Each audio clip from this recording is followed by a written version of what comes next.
El.bateleur. Sola Busca Tarot by Busca, a miniature version. It comes in this box. Sola Busca Tarot is much talked about, right? It's mysterious. I have one around to be able to study it.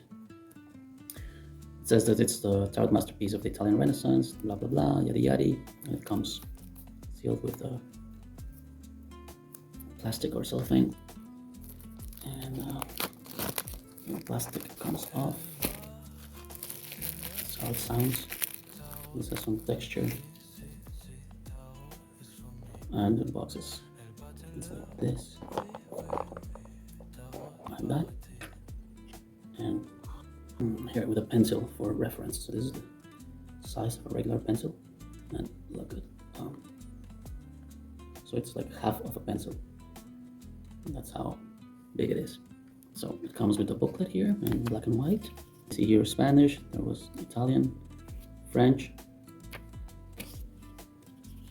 some Cyrillic language here, and of course English. So it seems to give not just the meaning, but it gives some sort of historic reference. It says here, for instance, for the Hanged Man, it says Carbone, and it says Gaius Papirius Carbo. So it's a reference to somebody. And he was a tribune. So he was a tribune of the people in 131 BCE, before Common Era. So I guess some of the, or all, or most of the people portrayed here in this tarot refer to historical figures. And here it gives a divinatory meaning, okay? Now let's go to the cards.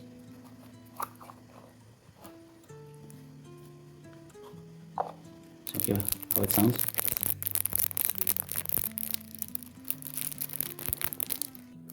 This is how it sounds. Almost like a candy wrapper. Let's cut it with a knife.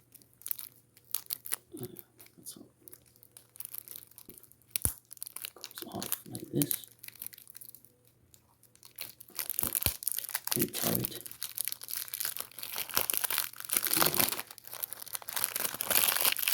And that's it. Okay, so we'll do a run through real quick. So this is the front card, commenting about the quality of the paper. Seems normal. Reproduction of the backs, or the back of the original cards. Not too thick, not too thin. I always handle my cards with care anyway. So these are the cards. Il Mato. So this would be the Fool. It's my first time really seeing these cards. I've seen them online before, but just a few of them. It's my first time really handling and owning this deck. So I can look at all the details and study it. Here he has a crow or bird on his shoulder, and he's playing a pipe, bagpipe, sort of. Okay, let's carry on. This would be magician, but it's not like at all like the card that we're used to. So yeah, it's been said countless of times before that this is like a different deck all of its own, and sure it is. So this is Postumio, and there's a skull over here, and it should be the priestess, right, or the best, but it's nothing like that at all, and so forth. Number 3. I'm not going to really comment on all the cards. Mario. So these are historical figures. Marius was a dictator in Rome. Catulo. Sesto. Interesting because sesto means like 6, and his number is 6 here. So, at least was that a coincidence, or I don't think so. Nerone. So this would be Nero. Sacrificing. Or, oh no. So this is harsh. Falco. Venturio. Venturio, like venture, doesn't it mean like luck or something? And this is 10, like the wheel of fortune. So maybe it has to do with that. They all have names here. but it says SPQR, which is like the symbol of the people of Rome, of the Senate of Rome.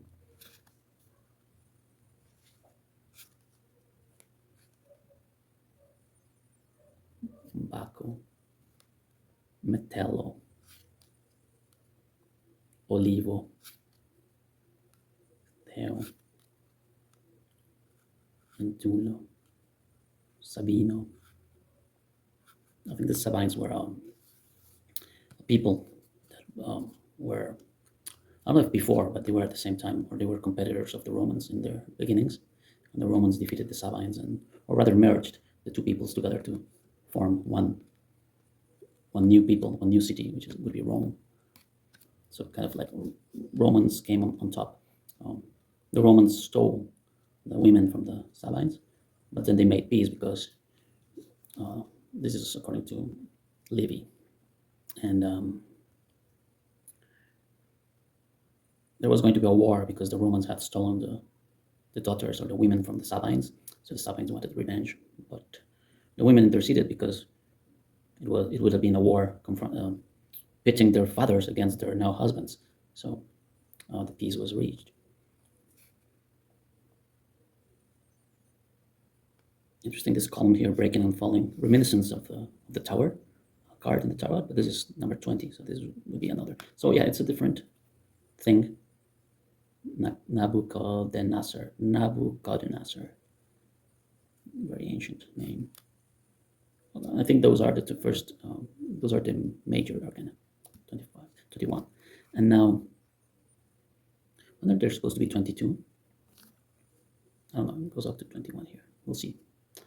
I'm not doing an analysis right now or a study. I'm just flipping through the cards and getting a first impression because I've never seen these before.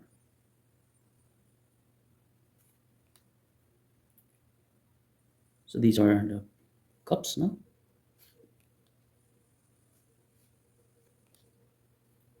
And they're, the pip cards, but they're illustrated. So it's been said that the Rider Waite takes after the Sola Busca in a few ways, and maybe this is one of the ways that the pip cards are illustrated.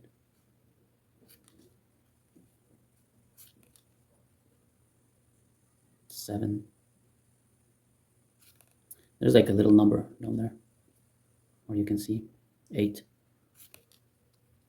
9, 10. I've seen this before, like in a web page from a museum or something. So this page, horse or knight, queen, king, and then we go to the next suit, which is coins. 3, 4. I like this one. I really like this one.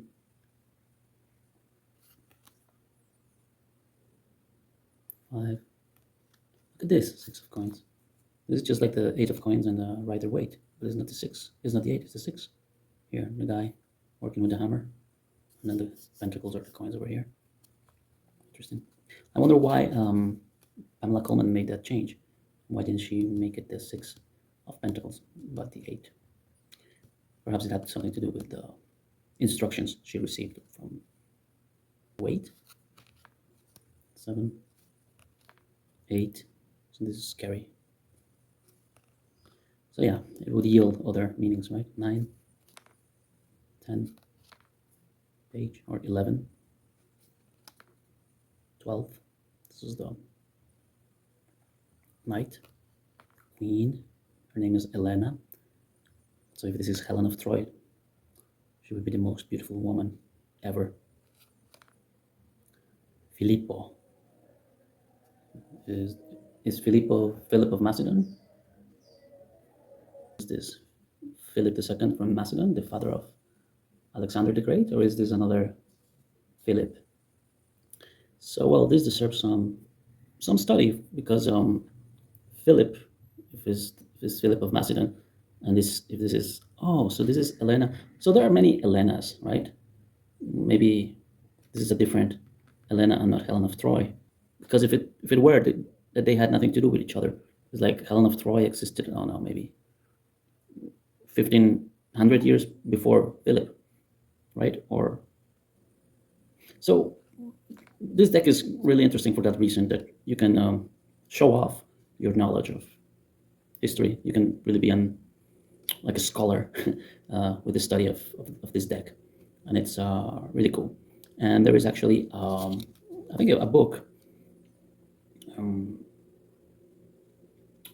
I forget the name of presently as I'm recording of the author, and he's featured in a podcast which is called Coffee and Divination, which I follow, of course.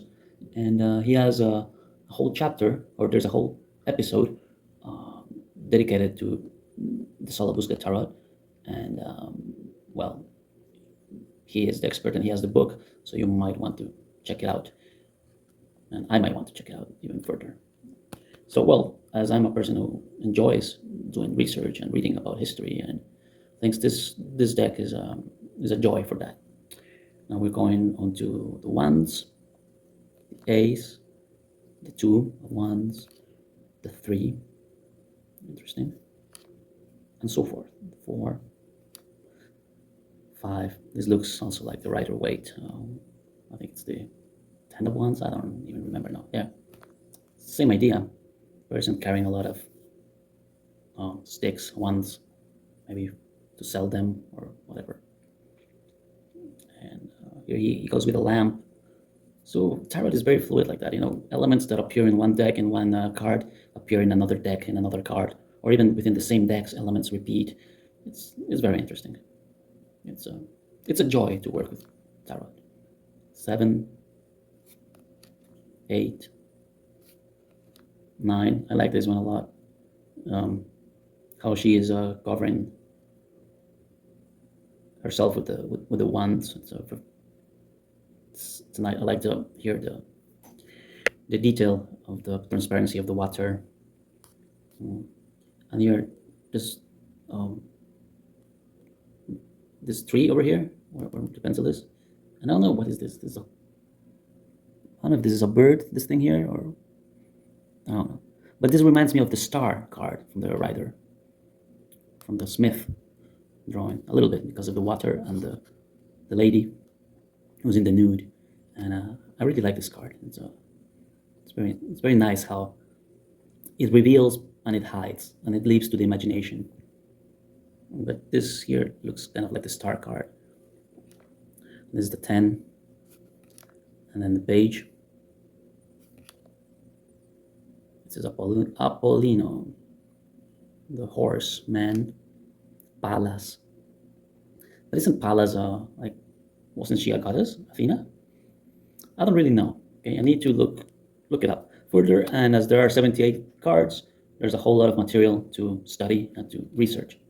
Very rich tarot, very, very rich, very, very rich, and not just for its astrological or occultist aspects, but because of its historical aspects and research that you can conduct through it. This is the Ace of Swords. 2, and brace yourselves, because I know what's coming. It's the 3 of Swords. There we go, the magnanimous 3 of Swords, perhaps one of the best known cards in the tarot, the one that, along with others, that nobody wants to show up in the reading, at least in the Rider tarot. And here it is, the 3 of Swords. Let's do a quick comparison. Here they are side by side. Of course, this looks like a cartoon compared to this one. And yeah, this feels heavier. I'm talking about the Sola Busca. Feels heavier, feels older, of course, heavier. The Rider feels very modern, right? Very, very modern in comparison. Very.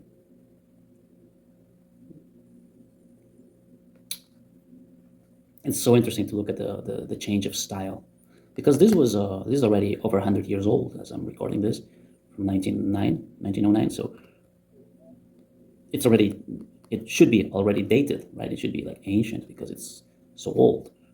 But this is older, and in comparison, this looks so like new and right? Like almost current, this type of illustration as compared to this one.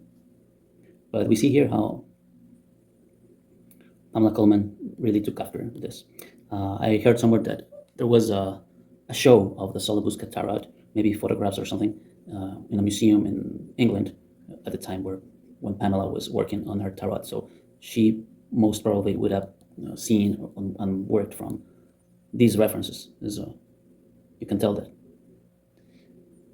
that she was a very well rehearsed or very researched and very knowledgeable artist. She studied in an art school, and her style was, she had a consistent style of draftswomanship, and her craft was very nice and very. Am I repeating myself? Very refined, very worked out, and not only that, it's not just from her imagination, but she paid a whole lot of attention to detail and to accuracy, historical accuracy, and research. So there's a lot of thought behind Pamela's artwork and Pamela's tarot.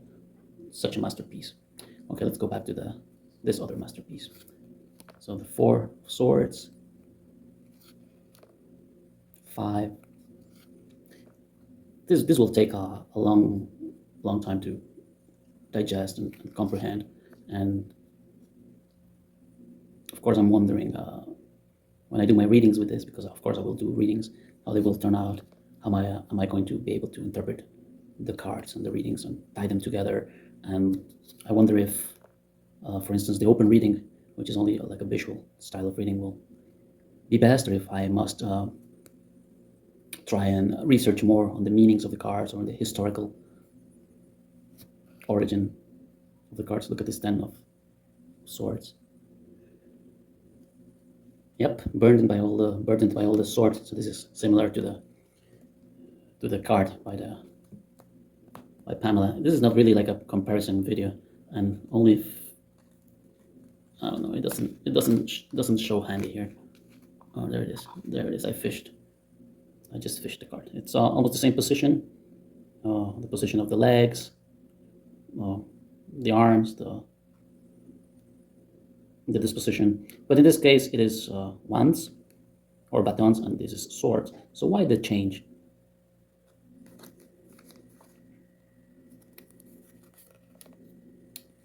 This page, swords, with his musical instrument from the time. The swordsman or cavalier or knight. And he has his sword out of the scabbard, and he's like about to strike a blow to somebody or something. So that's interesting for this card would be interesting in a reading, right? About to strike the blow. Olympia. Was it Olympia the mother of Alexander the Great? I think so. Well, if anybody knows, tell me, or I'm going to look it up.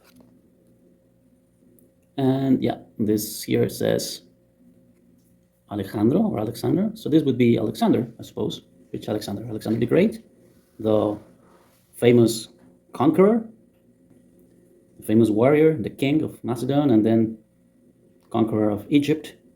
He even conquered Persia and Turkey and all those, the Middle East. He unified it under one language and one culture, and he founded cities called Alexandria in his name, and he did it all before he was even 35, and he died. And but he was the ruler of the known world. So now you have the orb of the world here, symbolizing that. And but it's interesting that we have a figure here, like these two, I don't know, sphinxes or glyphs, or I don't know what they're called. And this here, what is this? It's a wheel. So this is a little bit reminding us of the chariot from the Rider Waite again, a little bit. There you see the, like, with a crown, and there's a similarity, like an evocation. And that's it. That's the end. And then comes the card. So that's the Sola Busca Tarot miniature by Luz Carabel, and I feel tempted to make a small reading, and why not? Why not make a small reading from it? Why not make a small reading from it? So let me shuffle the cards a little bit, and just see if there is a message that the deck wants to give to us. Of course, since it's just out of the box, I'm just going to pull the cards like this at random, so it's not the same suit all the time. Okay, we have Alexander here. I don't think we need another card. We can reflect on this card. The world is under your command. El.bateleur